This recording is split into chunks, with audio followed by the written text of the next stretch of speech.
Hi everyone, my name is Karina. Today we're going to be talking about 4 tips on how to pass your upcoming exams.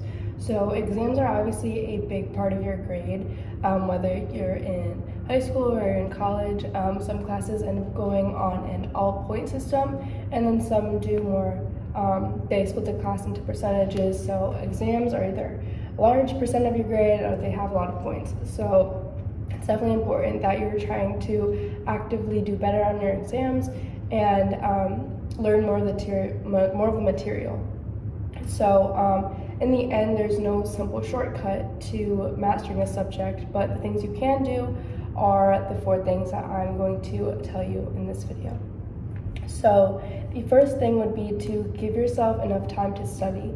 So it's a lot easier said than done to not procrastinate, but I for one procrastinate. But the one thing that I find really helpful that I've been doing recently is making schedules or making timetables of when my exams are, what chapters I need to know, and then I also, in the beginning of the week, I find it easier to write down what chapters or what I need to study per day and the amount of time. I'll probably give myself a little time period to do that. That's a lot better than kind of cramming it all the night before or in one day. You want to be able to split your work up, and that'll help your brain register the information better, and it'll make you feel a lot less stressed. The second thing would be to make sure your study space is organized, and I feel that you would think that that's not super important, but it makes a big difference in your motivation. At least that's what's happened in my experience.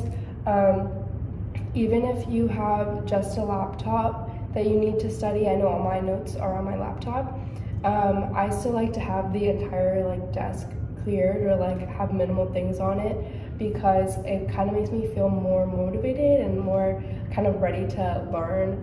I know it doesn't sound right, but it does make you feel more motivated once your area is a lot more organized.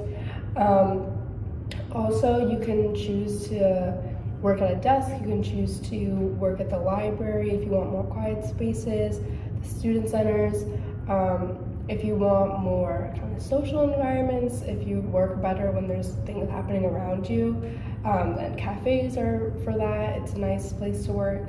It all depends on your own study habits, but the main point is that your area should be very organized and it should be clean, because it will make a difference in your learning in that moment.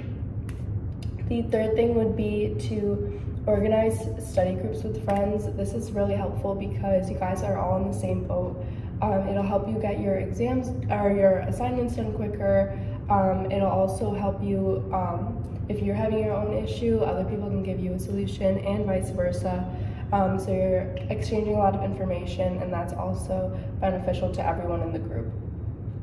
You can ask a bunch of questions. I find it fun to kind of make little quizzes and quiz each other with stuff. That's a fun thing to do, and you're still learning at the same time. So studying with friends is definitely a really good idea if you're trying to have fun while you're also studying.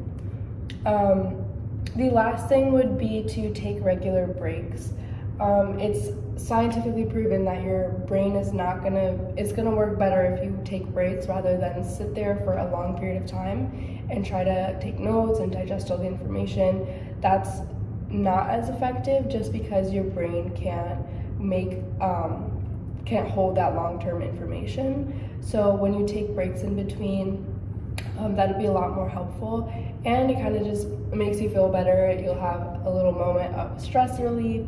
You can maybe go outside, you get that vitamin D, or any other assignments you have to do. Maybe kind of just get your mind off the information that you've been holding down to the whole time.